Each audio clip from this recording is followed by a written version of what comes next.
Hoje a gente recebe a jornalista e apresentadora Regina Volpato. A gente está falando aqui sobre conciliação e no programa anterior a gente falou um pouco também sobre comandar, conduzir um relacionamento. Queria que a doutora Hebe explicasse um pouco isso melhor para a gente. O que acontece é o seguinte, é claro que existem exceções à regra, que só provam que a regra tem razão. Então eu vou falar da regra, não vou falar das exceções. E as exceções teriam milhares, então não dá para a gente falar rapidinho. Mas como é que funciona a regra? Via de regra, um marido não gosta de ser comandado. É muito chato um homem estar, por exemplo, numa lanchonete com a esposa e a esposa dizer assim, faz isso! Eu não acredito que um homem se sentiria confortável. A gente até acha engraçado, né? Mas só que isso acontece muito e às vezes até sem a gente perceber. É tipo assim, a mulher vai ficando chata. Exato. Porque a mulher fala o tempo todo, vai buscar as crianças agora, tira essa toalha daí, vai pra lá, vai pra cá.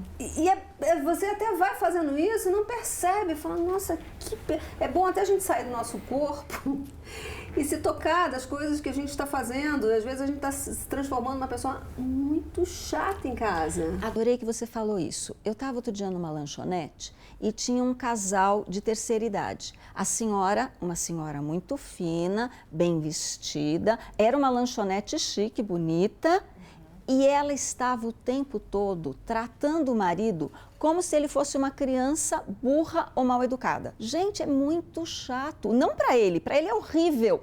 Para mim, que não conheço os dois, não tenho nada que ver com isso, estava me sentindo mal. Então a gente realmente precisa tomar cuidado, porque o poder masculino masculiniza a mulher. Quando a mulher usa muito o poder masculino, lembra que eu falei no outro programa que o poder masculino, primeiro, ele depende de clareza. Quando a pessoa fica muito clara, ela fica seca. E uma mulher seca não é propriamente uma coisa que a gente tenha como sonho se tornar. Segundo, ele depende de firmeza. Então a mulher fica muito dura. E uma mulher dura também não é uma coisa que a gente gostaria de se tornar. Então qual é a diferença de conduzir e comandar? Então, o poder feminino, ele depende de coisas ao contrário, porque um é o contrário do outro. O poder feminino depende de sutileza, não de clareza. Então, se você comanda, o comando é claro, é um poder expresso.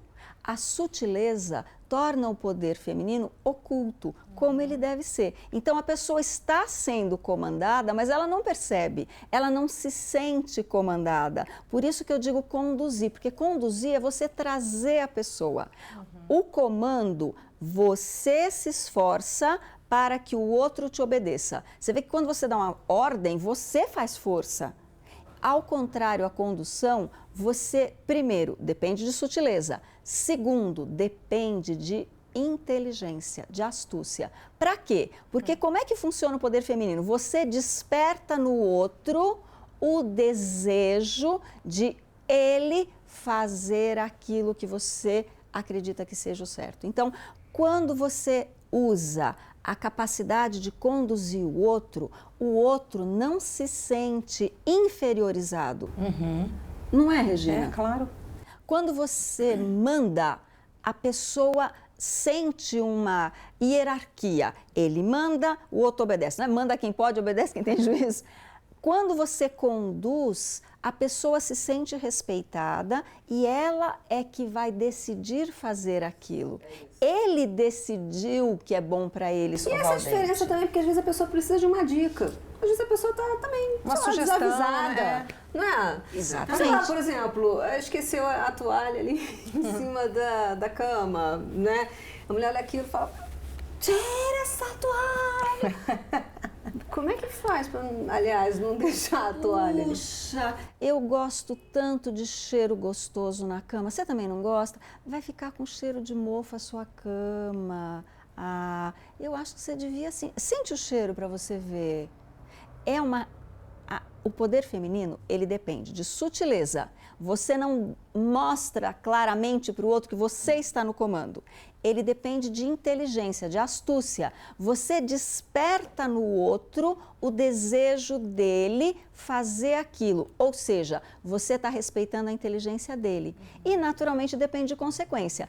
voltando no exemplo da bolacha, que eu acho ótimo, se você não escovar os seus dentes vão ficar podres, você não vai conseguir namorada e todo o nosso esforço, meu de pagar e seu de ficar com essa coisa chata, foi em vão.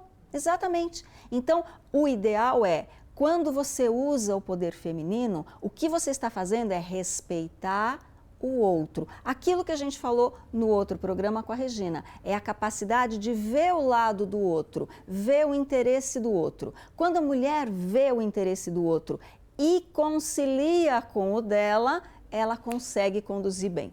Isso é que é a inteligência feminina ligada à questão da conciliação. Muito interessante. Eu quero explorar mais esse tema. Eu queria saber por que é tão diferente o pensamento masculino do feminino.